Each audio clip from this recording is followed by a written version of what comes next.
Okay, and okay. So, hi everyone. My name is Zvika Ronen from Fossaware. Fossaware is a company for open source risk analysis, consultation, and management services. We are two partners. Prior to Fossaware, we led the technical and legal domains at Amdocs, as you mentioned, the open source program office. Amdocs is a company with tens of thousands of developers. I have 20 years of experience in the high-tech industry and 8 years specifically in open source risk technology aspects. I also hold a bachelor degree in law and expertise in open source software licensing. I was the tech due diligence of Amdocs in all of its merger and acquisition actions, and today I'm the CEO of Fossaware. So, few words about open source, about the term. FOSS, free open source software. We sometimes come across a concept that sounds different. Sometimes it's called free software and sometimes open source software. In fact, the reference is one. If we try to describe them in one sentence, these programs, which are usually co-written by many programmers from all over the world, it distributed under a license, which gives the user the freedom to make any use of the software, even bad use, allow access to the software source code, gives you the freedom to change and distribute it. The term free software focus on the user freedom, and the term open source focus more on the practical results. Along with the benefits, there are also some risks in using open source software. Open source risk divided into 3 risk areas. Today, we will focus on the cyber risk. So we'll only list the other risks for the sake of good order. The legal risk carry outcomes from violation of open source license terms, and there are quite few lawsuits on the subject with some hundreds of millions, not only from the code owner, but also from law enforcement organizations like the Free Software Foundation, and even from competitors. This is a topic for a whole lecture, but in a different day. At the operational risk group, there are no lawsuit or cyber attack, but improper management of open source component can lead to harm to business continuity. You may find yourself in trouble with a ghost, a disappearing component from one of the repository, or one that has no supporting community behind it. I will touch it a bit later. Okay. For many years, there was a lot of suspicion towards open source software. Open source is not a new idea. It exists since the early 80s. Companies were against the idea of using open source, and some were opinion leaders. For example, Steve Ballmer, formerly Microsoft CEO, he called Linux operating system open source. He called it cancer. It was mostly because of the GPL license. Today, the benefits are well understood. There is no need to write all the software from scratch because someone already written it and it's available to use. Turning an idea into actual software become a quick process thanks to the use of ready-made software. And there is no cost of the license. Although, as I mentioned, there are some conditions of the license that you must meet. So everyone today love open source. Even Steve Ballmer, open source, time passed, and Microsoft is now one of the leaders of the open source movement with the acquisition of GitHub for $7.5 billion and then the acquisition of NPM a year later. 2 weeks ago, we got another chapter from this love story when Microsoft released a new Linux-based operating system. So definitely Microsoft now love open source. The industry has so hotly adopted open source software that today commercial software consists mostly of open source component. Only 25% of the code of the commercial software is written by the company. The benefit of open source are very clear. So it's no wonder that the adoption become widespread and on a large scale. Here is some data from recently published survey of hundreds of commercial software and product. 98% of these tested product used open source. The average software usage is 70% open source. Security vulnerability, pay attention to the statistic on the top right. In 84% of the software, they found some security vulnerabilities. And the average age of security vulnerability is over 2 years. This is an important part. I will get to it later, which means that it is likely that not only that the vulnerability known to hackers, but that there is already an existing knowledge on how to exploit this vulnerability.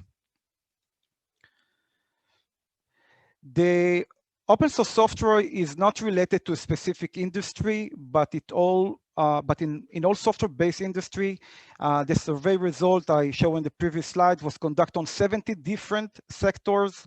The thousands of software tested are a representative sample of all the areas of software use, whether it's a software alone or as a product integration in vehicle, hardware, energy, smart connectivity, IoT, even in cyber solutions, which comes to protect companies, they can bring some vulnerabilities with them.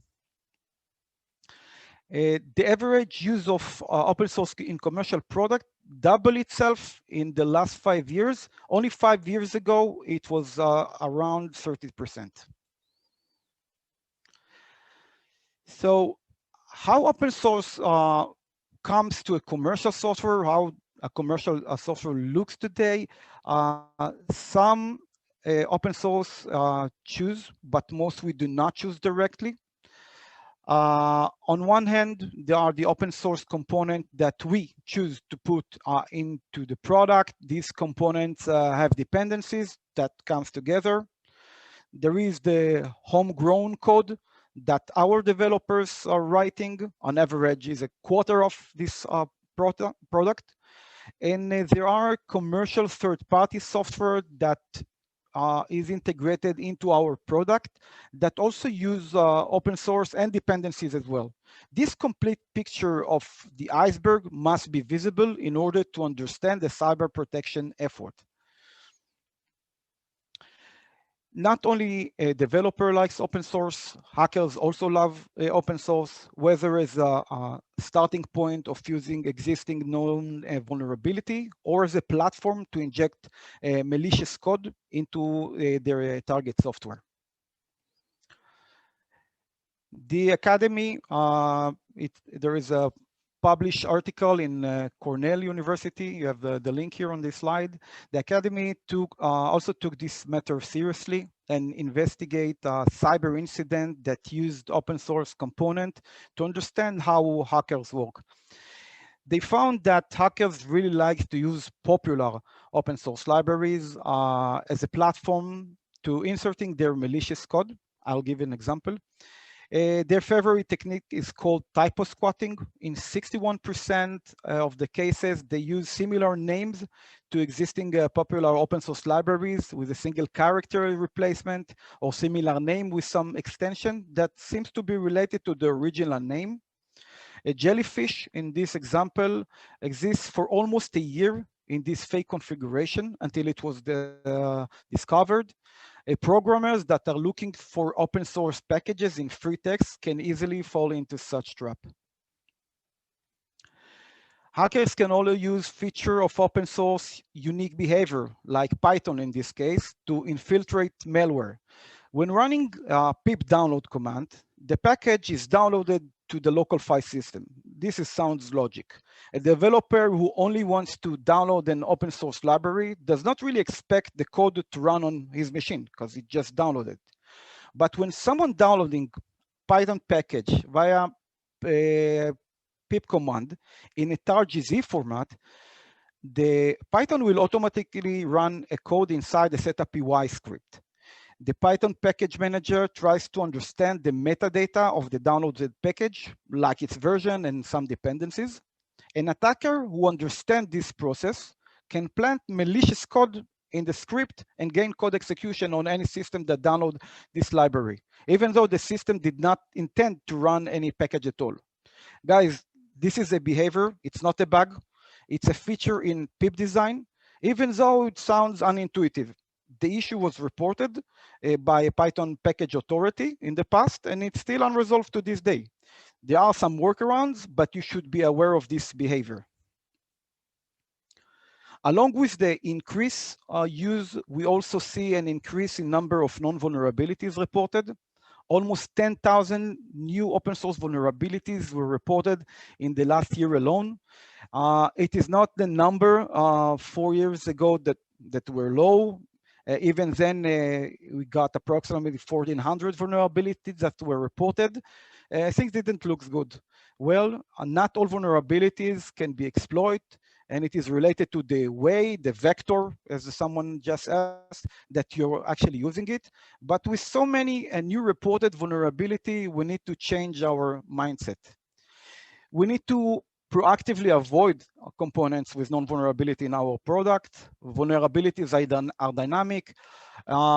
If a release version are not monitored post-production, you may find a zero-day threat becomes a non-vulnerability on a software that you provided to one of your customers. Now it's becoming a trust issue.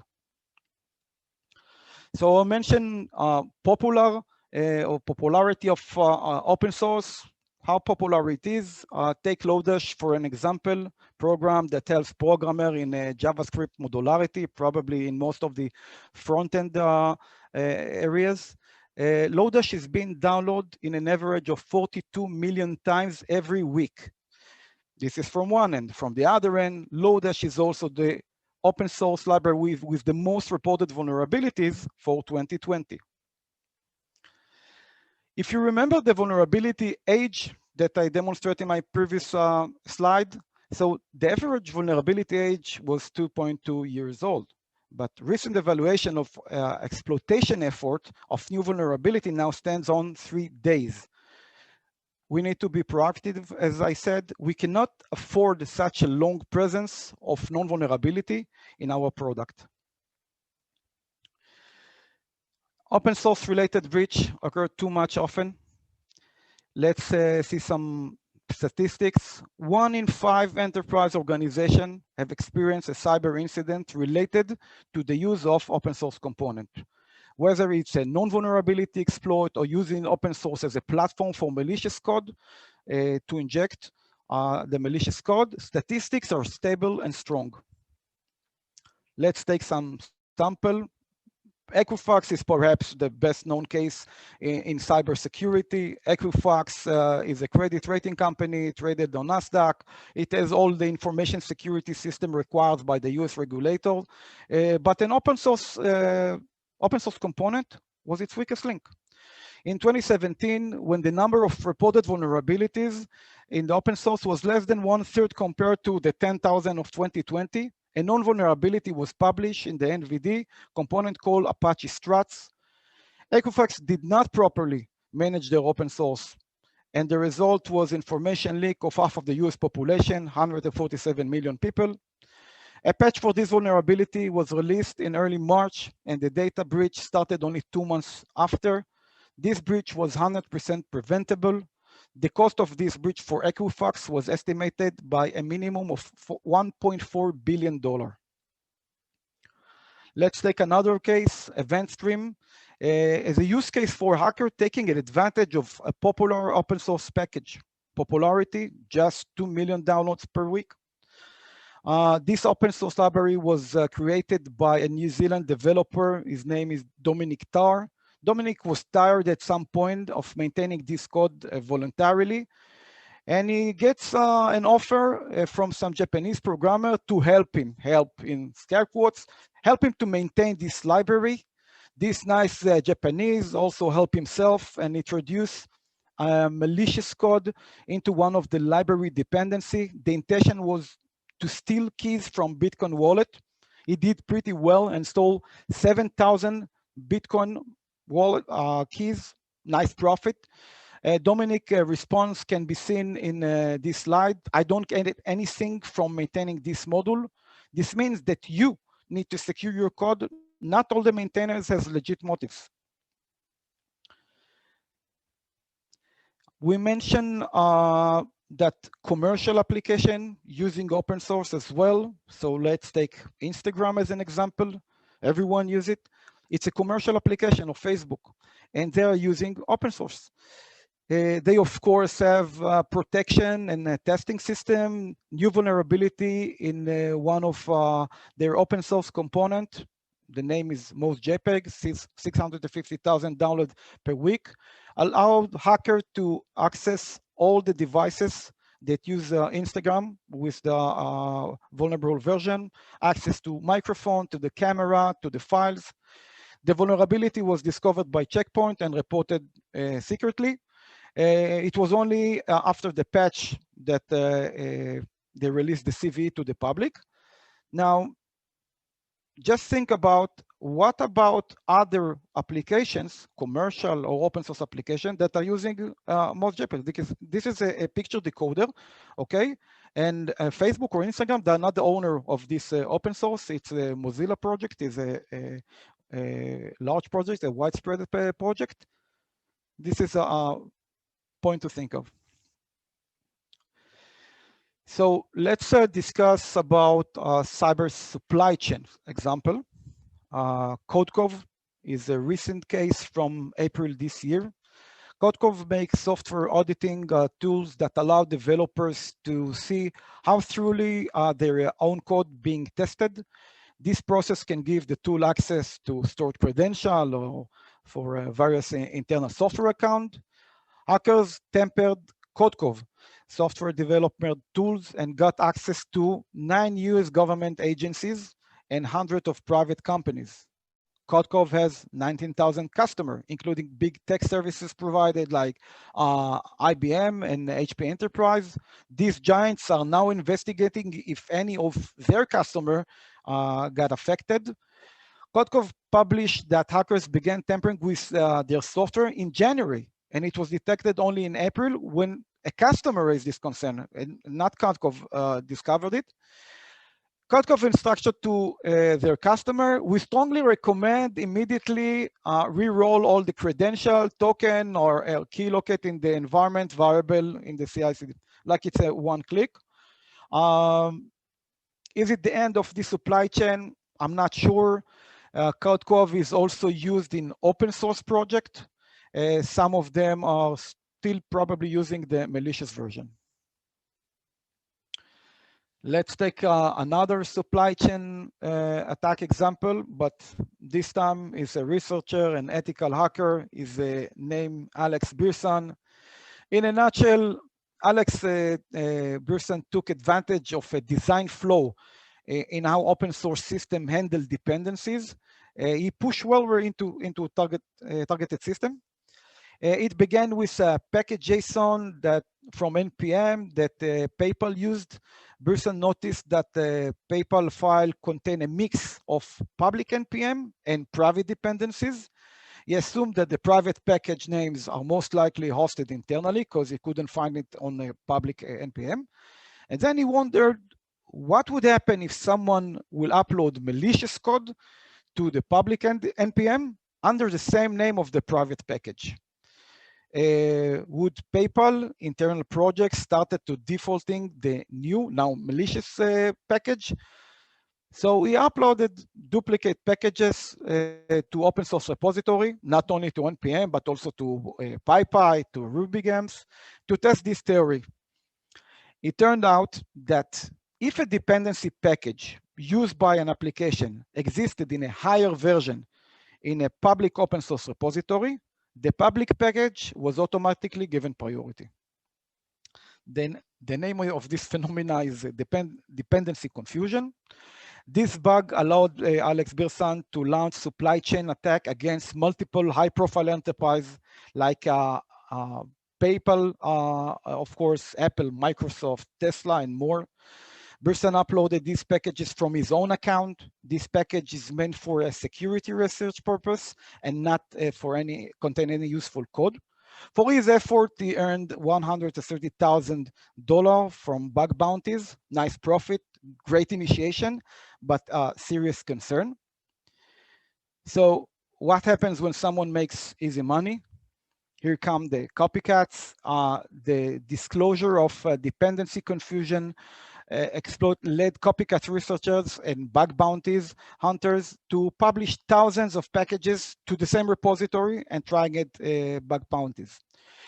Dependency confusion probably is likely to grow. Not all copycat player are ethical hacker who are seeking for bug bounties. Hackers who became familiar with these tactics are now trying to hijack dependency components, hopefully pulled as part of software update. So what should we do in order to avoid dependency confusion? We need to control our software build and avoid automatically update. And we should be aware of this behavior. You need to ask yourself, if we're taking an overall look at cybersecurity in the organization, what is the weakest link, okay? What is my weakest link? The human factor is where most of the effort is invested. So don't let open source be your weakest link. You don't want to be the next Equifax. When it's related to software development lifecycle, so open source security vulnerability are defined as one of OWASP top 10 risks in secure code development method. Following a series of major cyber incidents at the United States, the Biden administration issued an executive order last May calling for transparency in software supply chain. Companies often use open source and third-party software components in their product. The list of these components is the form of an SBOM. You need to be familiar with this term. SBOM, software bill of material, can be used to evaluate risk and product by both the developer and buyers. According to the Biden administration, the trust we place in our software supply chain should be proportional to its trueworthy and transparency, and to the outcome if this trust is misplaced. So it's mostly about transparency between those who produce software and those who consume software. So we realized that the use is common and in high percentage, and that hackers lack and use open source known vulnerabilities and in general as a platform to spreading malicious code. The conclusion and the recommendation are clear. This domain need to be managed. So where do you start? So rule number 1, know your product. Every company should be able to identify all the open source component integrated into its software, whether it's a component inserted by choice as a dependency or as a third-party software. Rule number 2, manage your open source. When dealing with non-security vulnerability of a component that we, the developer, put into the product, the first rule is choosing the right open source component, a secure one with a supportive community behind it.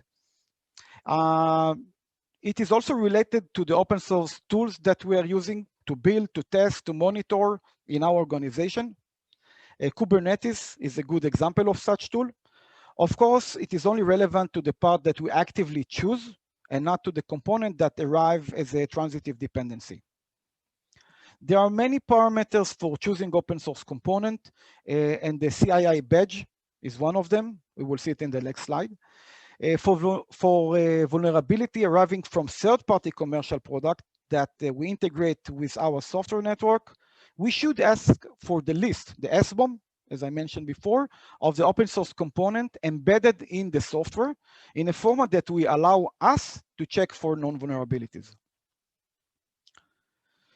So if we're talking about choosing right, okay, Um, so the CII badge is a great way to start with.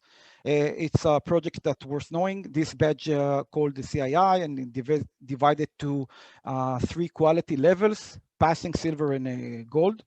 Giant brands participating in this project are leading firms globally. The project is under the OpenSSF, Open Software Security Foundation, which is part of the Linux Foundation. The main topic today is Kubernetes, so I want you to know that it has some security badge on a passing level. It met almost all 66 criteria, and it's very close to getting a gold badge. Now you have another perspective while choosing open source component. It's not only about the functionality of the open source, but also about its security level. When it comes to software under commercial license, we need to understand who takes responsibility for the open source component. In most cases, the default is to distribute the open source component under the license of the components, which leads to a question: who takes responsibility for any existing non-vulnerability in my product? Who is responsible to constantly check for new vulnerability or inform about fixes or patches? The recommendation of the governments as part of Zero Trust is to be proactive and even check as much as possible by yourself.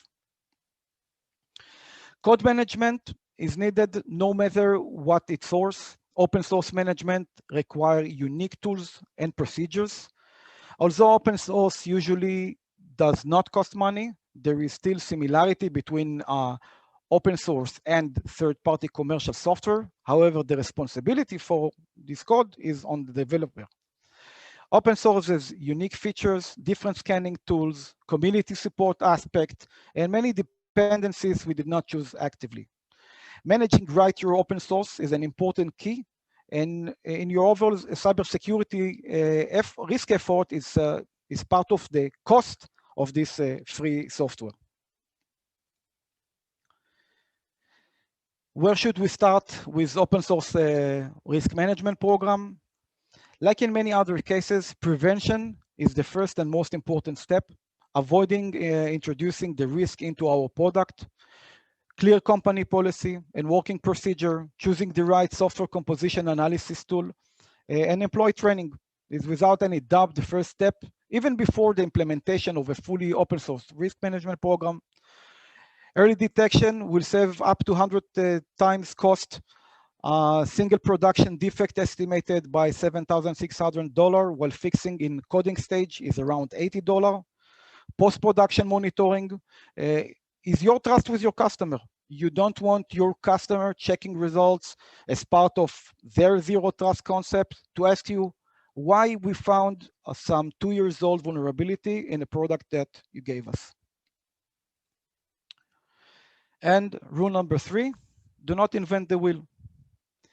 There is a new ISO standard from last December for the proper management of open source Linux Foundation product called OpenChain developed this specification. This standard is first and foremost about building trust between organizations that exchange software-based technological solution. The use of this standard makes it possible to reduce non-uniform reference to open source negotiation between companies. We, FOSSAware, we are official partner of the OpenChain project. Originally, it was initiated for managing license compliance only, but on August 10, they are going to release the security aspect of this ISO standard. So it was some follow-up and knowing this standard. Questions? Okay, so Zvika, I can see that people wrote some questions, several questions in the meeting chat. So the first one is from Yarin. Do I have to disclose to my customers all the open source components I use? So formally, the answer is no. Currently, there is no regulation or a legal requirement to disclose the SBOM. but you do have to provide the customer with a compliance artifact, which is mainly the license and copyright notice that you're using in your open source.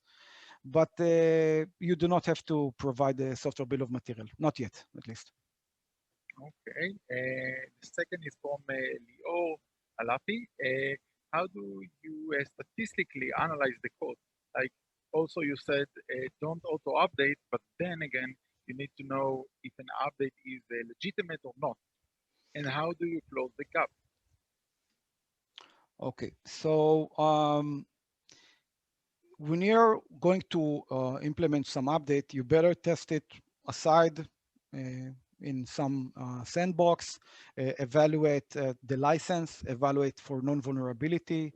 If you have some software that check for malicious code, whether in the code of the open source or as a binary execution, and only when you feel safe to merge it into your main branch, only then make this update. What was the second question? Okay, so it's actually divided into several. So one should be like, how do you statistically analyze the code? I assume from open source perspective.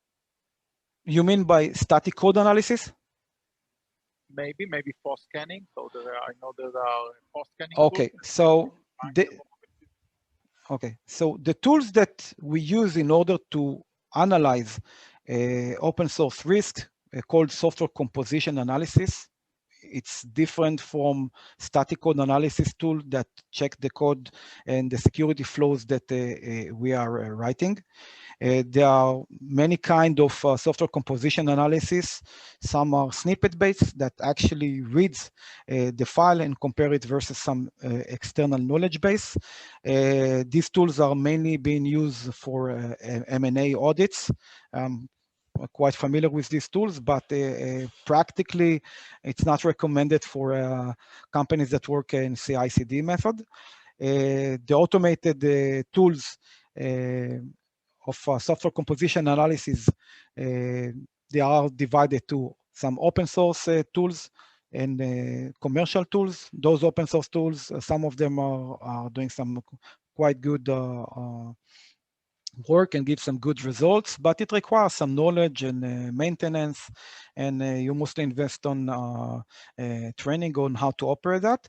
From the other end, the commercial software of software composition analysis are providing some good results, some great dashboards. You can define some policy according to your policy of your organization, and it's related to your risk appetite, it's related to your product.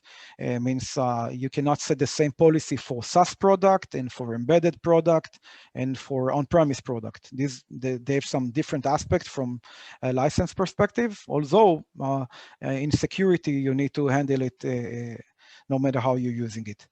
But to sum this answer up, static code analysis is different from software composition analysis, as I present in my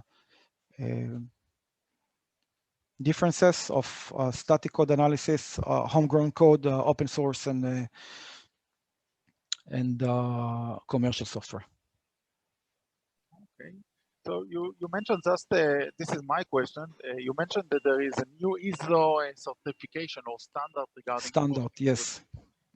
Can you elaborate on that? Like, what are the highlights? Because I understood that you was involved in writing it or understand what should be done as part of process. Okay, so first of all, I will give you some recommendation. I do not recommend to run and apply for this ISO standard unless someone asks you to, because it means that there's a lot of work and effort to invest in that. But I do encourage you to read about the open chain specification and build your open source risk management step by step up to a level that you can announce on self-conformance. And once you can announce yourself as self-conformance with this specification, it means that when needed, you can apply for ISO standard. And now, in high level, this ISO standard guide you through all the necessary steps of managing your open source right in the organization.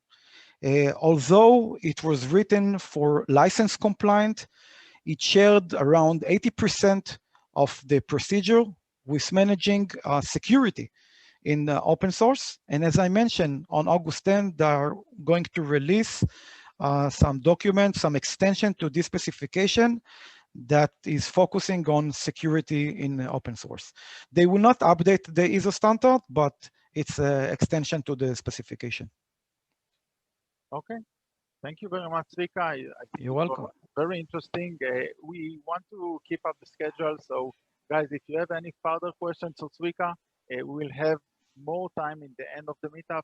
So all the panelists can answer your questions. Don't worry, we are not going anywhere. But we want to keep up with the schedule. So thank you very much, Zvika. Thank you very much. You have a wide knowledge and hope you enrich us all with the FOSS and how to handle FOSS security. Thank you.